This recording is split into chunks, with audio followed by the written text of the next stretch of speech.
Magkano ang inabot namin para masulit ang Siquijor Island? Nagstay kami ng 3 days in the Island of Healing to find out.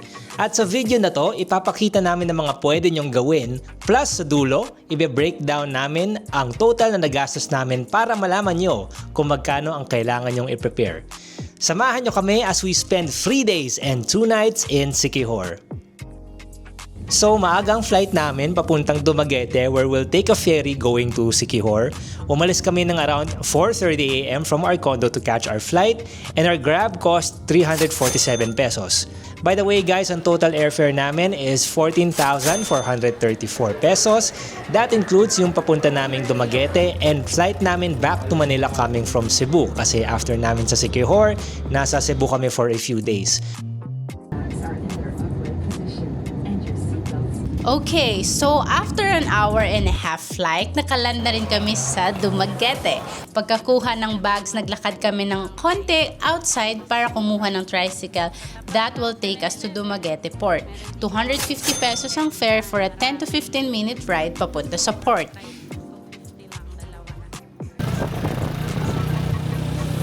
Dito guys, may iba't ibang ticketing center kung saan kayo pwedeng bumili ng ferry tickets. Kami ni Joel, we book in advance with Ocean Jet for 385 pesos per head. Kaso, yung original na schedule namin is 1 PM pa and nasa port na kami ng 10 AM. So, kaysa maghintay sa 3 oras, nagpa-rebook kami for an 11 AM trip. Pwede naman guys, may extra gastos nga lang na 120 per head.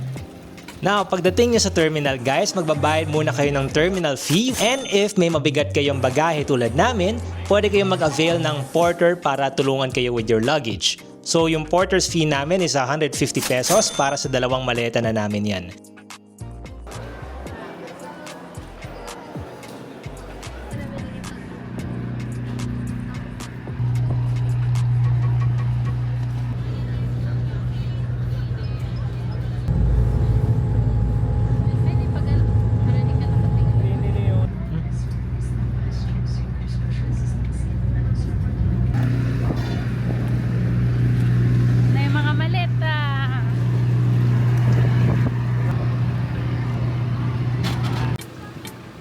Pagkadating namin sa Siquijor, may mga tricycle nang nakaabang pagka-exit nyo ng port na dadalhin kayo sa accommodation nyo.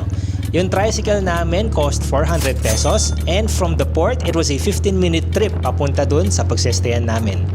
And here we are sa Siquijor Sunset Glamping Village, tapat ng beach and sa ganito kami magsistay for 3 days and 2 nights. That cost us 2,500 pesos per night. So for 3 days and 2 nights, that's 7,500 pesos.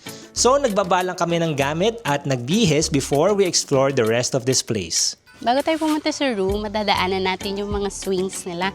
Marami actually dito akong nakitang mga bata at saka family talaga siya kasi itong buong lugar na to is marami kayong magagawa. Maglaro kayo, tumambay kayo sa swing, mag-inuman kayo dyan paggabi, and picnic. So madadaanan natin ito bago tayo pumunta sa ating room. Woo! Ito, nakakatulog naman kayo kasi mahangin pero kahoy. So good luck sa likod nyo. And meron din mga beach bed na nakakalat sa buong area, katulad dun sa lugar namin. So ayan, sa sinabi ko kanina, maraming nakakalat na mga beach bed. And ito ang aming 2,500 pesos na room.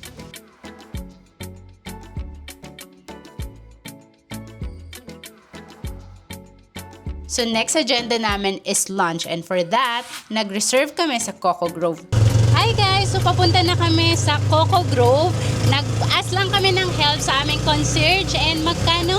So 250 ito nasakyan namin na tricycle going to Coco Grove. Ang sabi dun sa reception is mga 5 to 8 minutes, no?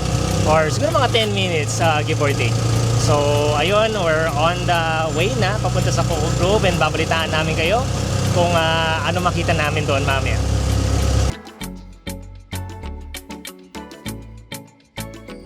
Alright guys, so after 15 minutes ride via tricycle galing sa Siquijor Sunset Glamping Village, Andito na kami sa Coco Grove Beach Resort, no? So, madami pala siyang gates, guys. So, tinanong kami ng driver kung aling gate kami. Hindi ko alam kung nasasagot. Pero ang sinabi namin is yung malapit sa restaurant. Kaya dito niya kami binaba sa gate 3. And pagpasok pa lang namin. Oh yeah, Ang ito na yung ganda. nakikita namin sa social media. Ito nga yung magandang place, guys. So, you know, it looks promising from here and we're expecting great things pagdating namin sa loob, lalo na pagdating sa food nila where we have made the reservation. So, that's what we're going to do now, guys. So, ayun guys, kita naman bakit nasa upper price range itong Coco Grove. They have private pools, man-nature ang theme niya, and ilang minutes walks lang din papuntang beach. So, very convenient if dito kayo mag-stay. Here's one of their restaurants. Wala pang masyadong tao, and ito yung view, guys. So, ayun ang lunch namin. Tacos for me and Australian burger meal para kay Joel. Total is 1,830 pesos. Now, take note guys, kami lang to na gustong itry yung Coco Grove. Marami namang mas murang kainan around Siquijor and may restaurant naman din sa Sunset Glamping Village if doon kayo magstay. Actually, for most of our stay, dun nga kami kumain sa Glamping Village. But anyway, since late lunch kami, pababa na yung araw pagbalik namin. So ayan, may mga nagbi-beach volleyball din dito malapit sa room namin, so maraming activities na pwedeng gawin here. Then sa gabi, nag-open itong Mystic Club. So ito yung parang mas private villas na part ng Glamping Village. Ayun guys, pag weekends may DJ.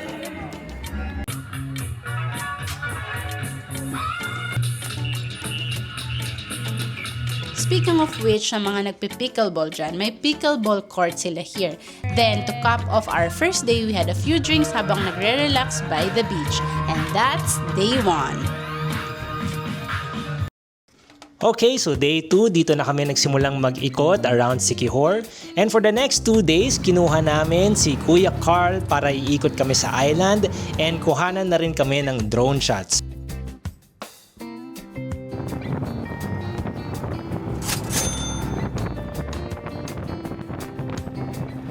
First stop namin ay dito sa Pitogo Cliffs. May entrance lang here na 30 pesos per head, so that's 60 for us ni Sel. Guys, wear comfy shoes or sandals lang kasi mabato dito. And the earlier na andito kayo, the better kasi pag mga 10 onwards, grabe na yung init pag summer. Pero pagdating sa views guys, sobrang ganda. Careful lang kayo syempre kasi mataas talaga siya. So ayan, picture-picture muna kami ni Sel. Ngayon, pag magpapakuha kayo sa ledge, may pila. So need yung kumuha ng number.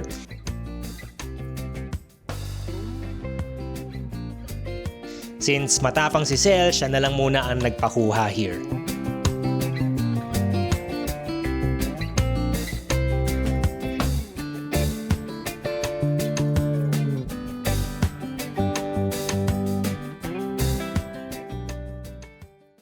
Next stop namin is one of the most visited spots dito sa island, and di pwedeng makumpleto ang Siquijor itinerary nyo nang hindi dumadaan dito.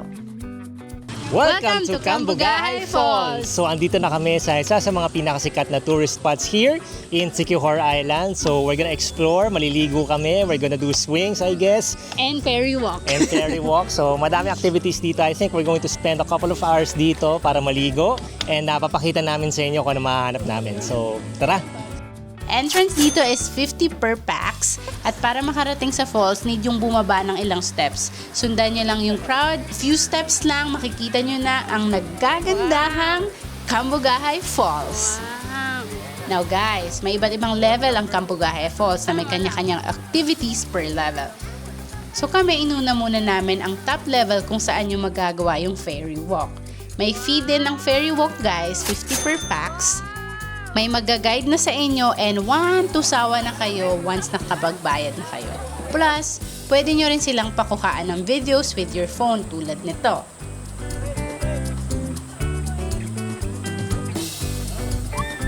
And kung kaya nyo namang gayahin si Aunt Curtis, you can do stuff like this.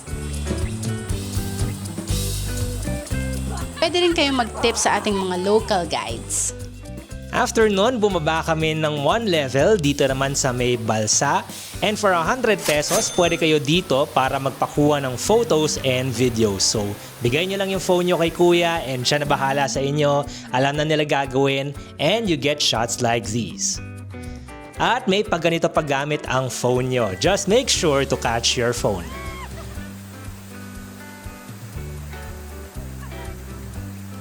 Kung nagugutom kayo guys, may mga nagbebenta rin ng food dito.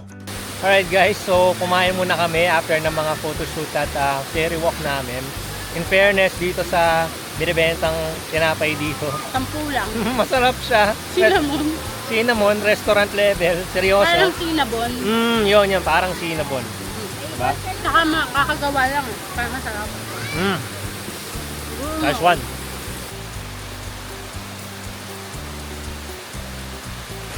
Guys, tip, magsuot kayo ng maayos na aqua shoes or sandals para hindi sumakit ang inyong mga paa at di kayo madulas. Katulad ng ganito. Katulad ng ganito.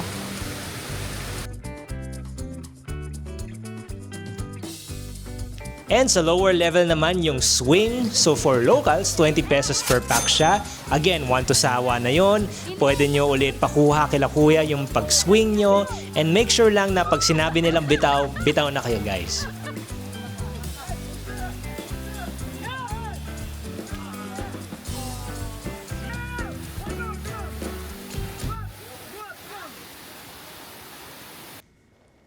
After that, nag-lunch kami here sa Happy Tanan. 2 combo meals lang kami plus pichel ng calamansi juice and that cost us 650 pesos. Not bad, busog naman kami. And then next stop namin, sumaglit lang kami dito sa Lazi Church para lang magdasal, magpasalamat syempre. Fun fact guys, kinikilalang National Cultural Treasure ito ng National Museum of the Philippines. And of course, kilala rin itong kumbento na nasa tapat niya. Next up ay isa na namang falls na mas tahimik and less visited compare sa Cambugahay, pero still worth it kung prefer nyo na mas relaxing vibe. Hi guys! So nandito tayo ngayon sa entrance ng Lagaan Falls. So 50 pesos each ulit yung entrance, same sa Cambugahay Falls. And but here merong parang guide, magbibigay lang kayo kung ano yung gusto nyo ibigay. Sila yung magga-guide sa inyo papunta doon sa falls. Yeah, tapos dito guys, mandatory ang may guide. So, tinatanong din nila kung marunong kayo mag-swimming. So, kung marunong naman kami, pero kung, make sure na marunong kayo. Anyway, so ayun, we're going to explore Lagaan Falls. Ito, like, ang sabi ng nagtutour sa amin, is kadalasan mga foreigners andito. So, we're going to see kung ano meron, bakit nila dinadayo ito. And titignan din natin yung difference sa Cambugahay Falls. Yep. Alright. So, it's currently past 1 p.m. So, we'll stay here maybe 1 to 2 hours. So, 50 pesos per head ang environmental fee dito sa Lagaan Falls, guys. Tapos, 100 ang isang life vest if need nyo. And pagkabayad nyo, may sasama na sa inyong tour guide all the way down. Bale, mga 6 minutes pababa, dahan-dahan lang sa lakad kasi mabato.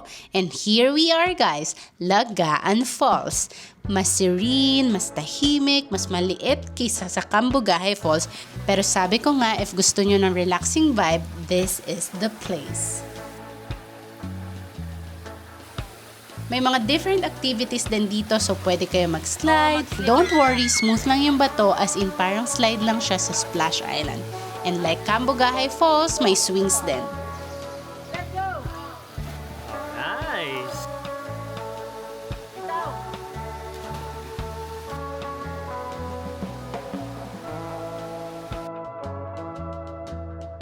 After that, nagpunta na kami sa last stop namin for our first day, ang Boo Cafe, which is located sa maliit na bundok here sa Siquijor.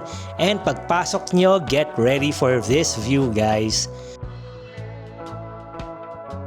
So, nagmerienda na kami with Kuya Carl dito. We had some empanada, pasta, may coffees and shakes din sila. And ayun, hinintay na namin dito lumubog yung araw. So, if naghahanap kayo ng kakaibang sunset view sa Siquijor, guys, definitely check this out. And that wraps up our second day. Okay, day 3, last full day namin sa Siquijor. So sinundo ulit kami ni Kuya Carl sa Glamping Village in the morning. And inuna na namin yung pinakamalayo sa itinerary for today, ang Olang Marine Sanctuary.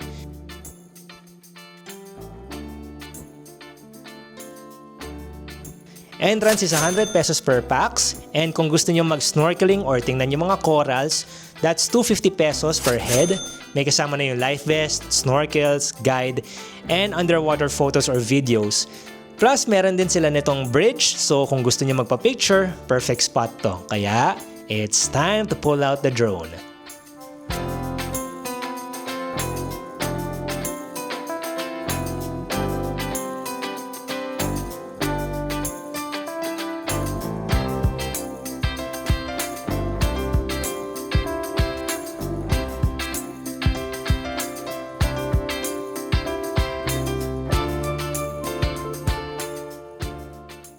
Next up ay isa na namang sikat na spot dito among tourists, ang Salagdoong Beach. 50 pesos per head ang entrance and 25 pesos ang parking since may tricycle kami.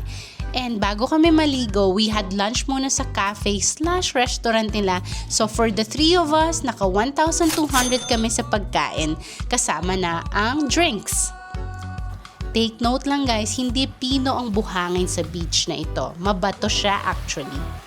And marami dito mga foreigners na grabe, nagpapaaraw lang sila. So marami kayong makikitang nagsa-sunbathing.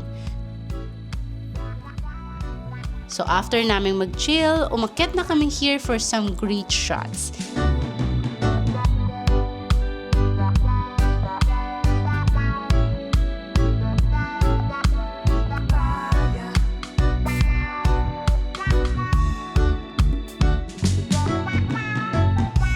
And kung matapang kayo guys, may 3 ledge dito na pwede nyong talunan. Di ko kaya yung ganong kataas, so dito ako sa pinakamababa.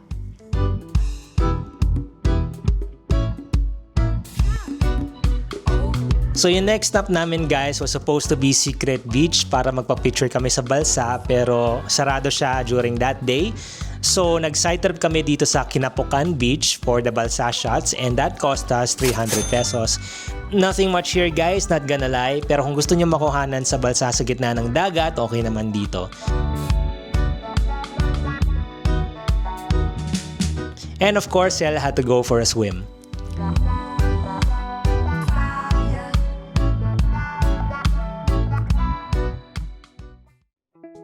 And for our final stop, pumunta kami sa quote-unquote Boracay ng Siquijor Island. Alright guys, nandito tayo papunta sa last destination natin for Siquijor, which is the famous Paliton Beach. Ang tawag nila dito, ayon kay Kuya, is ang Boracay ng Siquijor. And we're about to see why. So tingnan natin kung ano makikita. We're on our way there now. And ang sabi nila, dito ang best view ng sunset sa Siquijor kung gusto mo makita.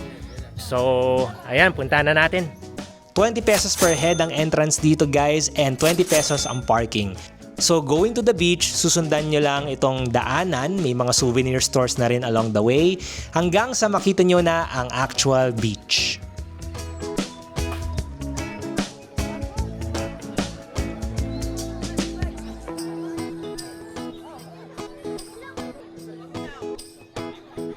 So, madami-daming tao rin dito sa Paliton Beach, both locals and tourists, and in fairness, Pino rin ang buhangin dito guys.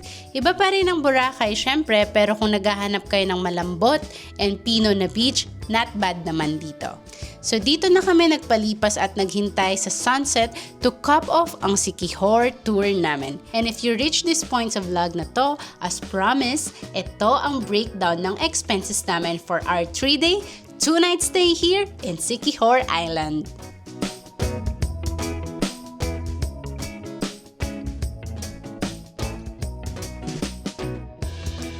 Hi guys! So it's currently 6 p.m. Medyo crowded na dito sa Paliton Beach. And nakikita nyo rin sa likod, the sun has set. And that's sarap para dito sa Siquijor tour namin. Siquijor has been an amazing island. The island of healing. We're so glad na nabisita na rin namin siya, na-explore namin ang mga pwede explore na tourist destinations here. Highly recommended guys, kung bibisita kayo sa Visayas, make sure to include Siquijor in your itinerary. So right now, uuwi na kami sa aming accommodation kasi bukas ng umaga, 9 a.m. ang aming ferry ride mula sa Dumaguete papuntang Cebu. So sa Cebu, Oslob, and Moalboal ang ating pupuntahan. So magstay tayo doon for 5 days. Yep, so abangan nyo yun guys. Pero hopefully, nakatulong ang vlog na to and hopefully na-enjoy nyo, no? And if you did, don't forget to like this video and subscribe. So with that, I'm Sel. and I'm Joel, and we'll see you on the next vlog. Bye guys!